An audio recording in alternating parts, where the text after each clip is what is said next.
Welcome back, everybody. I am Randy. This is Modern with Randy, and today we're going over a Rakdos Transmogrify deck here in the Pioneer format. As always, guys, if you like what I'm doing, you like what you're seeing, go ahead and subscribe to the channel, leave a like on the video, and let me know what you think is going to be taking down the RC and DC here in just a few weeks. With that out of the way, let's get to Transmogrify. So this is a deck that's been in the format for just a little bit. I did a video earlier about the Rakdos Transmogrify deck. That has kind of been popping up or did a little bit of work using Caretaker's talent. This is the more traditional version of Transmogrify. This is something we've seen before. This is something that's come up before. This is a deck that was kind of known in the format and has kind of waxed and waned in popularity and what it's done and kind of how it has been doing. So just real quick, going over the mana base here. The biggest thing with the mana base is it did get an upgrade with Fountain Port as the new land, being able to, draw cards off of your tokens, make a token, make a treasure token, kind of some big things for this deck. Just another card that slots perfectly into it. Of course, we're playing, 4 Blackleaf Cliffs, 4 Blood Cliffs, 4 Haunted Ridge, 2 Sulphur Springs, a mountain, a swamp, an Orborg, and then 1 Silken Sand, because that's good for the Transmogrify plan, as well as it's just a free utility land we can play. Of course, we also have 2 Mutavaults, good with the Transmogrify plan as well, and 1 Murex here is just an additional land to make tokens, all there just to help us get the Transmogrify off the ground. Then when we move to our 1-drops, or kind of our interaction, we're playing 1 Duress, 4 Thoughtseize as a way to kind of slow down our opponent, interact with them, make sure they're not going to be able to have that removal spell for when we go off. We also have 1 Cling to Dust here, as kind of a hedge against the different little graveyard strategies, being able to eat a cat, being able to eat a phoenix, always good.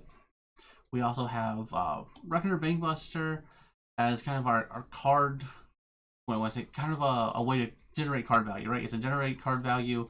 It comes into play, doesn't really get interacted with. It lets us draw an additional card each turn if we want to, by just paying 2 mana. Card's good. We see it a lot in all these kind of like grindy decks, right? Because it's just conditional card draw that also lets you have, a 4/4 creature. Always good. Case of the Stashed Skeleton is probably the biggest card that this deck's ever gotten. It really helped the deck out a lot because it is a 2 mana card. So 2 mana case, 1 in the black. When it comes into play, you get a 2/1 skeleton creature. And it has menace and can't be blocked. So kind of a cool little, just gonna get 2 damage in every turn. To solve this case, you need to control no suspected skeletons, which means your skeleton needs to die. So either you need to kill it, your opponent needs to kill it, something like that needs to happen. So then when this card is solved, you can pay 2 black, sacrifice it, and search your library for a card, put it into your hand, and then shuffle. Activate only as a sorcery.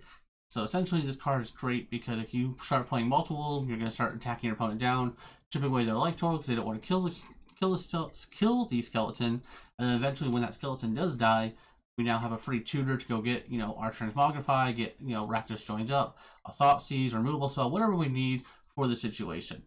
So just kind of a great card that got added a while ago and has been a real all-star in the deck. We're also playing 4 Fable the Mirror Breakers. If you don't know why this card is good, just look at its history of being amazing. It's won multiple Pro Tours. Card's amazing. It's not going anywhere. I don't really need to explain too much. We're also playing 1 Herbrest Forge here as a way to attack our opponent down, as well as having a condition or having a token every single turn for Transmogrify. Not too surprising we're playing it. We're also playing 1 Obnixilis the Adversary. Great card in this deck. It makes a token for Transmogrify. It also lets us eat any of our extra tokens, eat our skeleton token, for example. We get 2 Obnixilis. It's good against the mid-range and grindy decks. Blue-Eye Control has been popping up and doing a lot better in these challenges in the leagues, so it's no surprise to see Obnixilis here as a way to grind through the Blue-Eye Control decks. And then for our removal suite, we're playing 1 Ascension Event. We're playing 1 Volcanic Spite here, just in case we draw the Atraxa. That way we can put it back on the bottom of our library. Don't have to worry there. 1 Bitter Triumph. 3 Torch to Towers. Definitely here because of the Rakdos Prowess deck, or Rakdos Heroic deck, whatever you're calling it. At this point, being able to kill the mouse without having to take damage.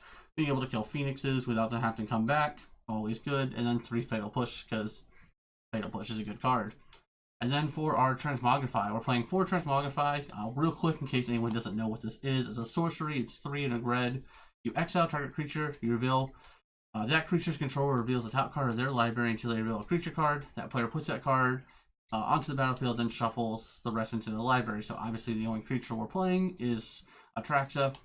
Atraxa is really good. It has flying, vigilance, lifelink, and death touch. It's a 7/7, and then you get to look at the top 10 cards of your library and pick a type from each one, or pick one card for each type you reveal and put it into your hands. You know, artifact, enchantment, creature, instant lands, things like that.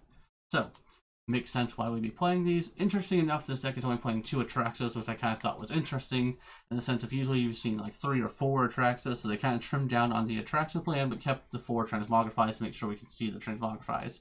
I think I like that idea a lot. Atraxa is a terrible draw in this deck, you know, so we're playing the 1 Volcanic Spite. In case we do draw it, we also have Fables to discard it in the worst case scenario. So in case we do have to discard it with Fable, that's why we have the 1 Rakdos Joins Up. So this is a legendary enchantment for 3, a black and a red. When it enters the battlefield, when Rakdos Joins Up enters the battlefield, return target creature card from your graveyard to the battlefield with 2 additional +1/+1 counters on it. And then, whenever a legendary creature you control dies, this deals damage equal to that creature's power to target opponent. So, if we have to, you know, discard Atraxa early on because we need some removal spells, we need some interaction of any kind, we do have this Rakdos Joins Up in our deck to be able to bring it back, make it into a 9/9 lifelinking flying creature. Super good. And then if they do kill it, we get to deal 9 damage to them, which is always nice. Along with, you know, our chip damage we're getting with, you know, Skeletons, the Murex, Fountain Port, Sokazon, Urbrask Forge, Obnixilis upticking, all these little things should be able to close out the game with that. So this is kind of, you know, the base deck that we've seen. A couple different upgrades. Like I said, the deck's now gotten Fountain Port, which is kind of huge.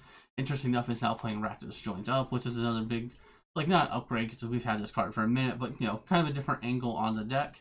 I do think this is kind of not well positioned, but an interesting deck to take to the RC coming up.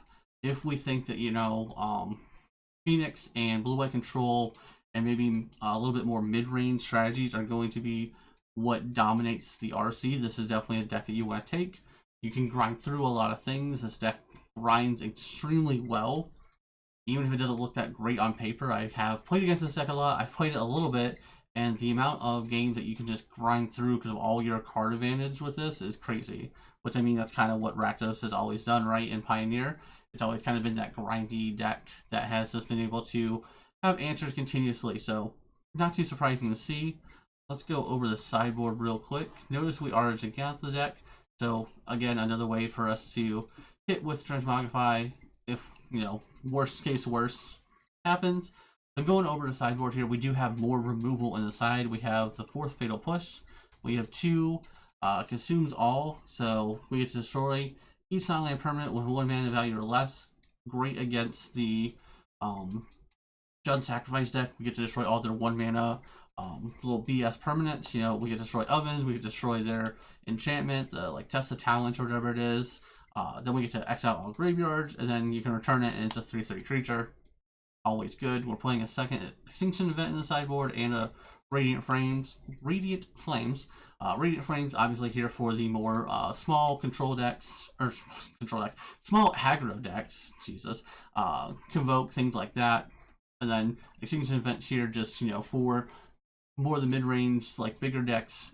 I would bring it in against like Angels, things like that, which have seen an uptick. We have another Urbrask Forge, definitely here for like kind of the control matchups, the grindy matchups. Being able to have that consistent damage, another thing they have to answer, always fun. We're playing another Obnixilis, again for the control decks, the mid-range grind. We have Go Blanks here for any of the control decks running around, the combo decks running around. Phoenix, same thing with the Duress, same principle applies. Then we have 2 Dampening Spheres and a Licensed Hearse. A Licensed Hearse for all the graveyard strategies running around, and Dampening Sphere, of course, is going to be here for Lotus Field, Mono Green. You can bring it in against Phoenix as well. It's not as good against Phoenix because they can kind of like still double spell pretty easily through a Dampening Sphere, and that's really what they need to do is double spell, sometimes triple spell. Still a good card to bring in, if nothing else, but we already have Go Blanks and the other things too, so probably don't need to bring this in against Phoenix, but definitely good for the Lotus Field deck that is popping back up. Mono Green still is around and putting up some numbers, so makes sense why you have it in your sideboard. If you have the open space, go ahead and put it in there. But this is the Rakdos Transmogrify deck that did win a challenge here. I'll have a link in the description for the challenge if you guys want to check it out. As always, guys, I am Randy. This is Modern Randy. I'll be going over a bunch of different Pioneer decks coming up since we have the RC and DC. Go ahead and subscribe to the channel, like the video. I'll catch you guys next time.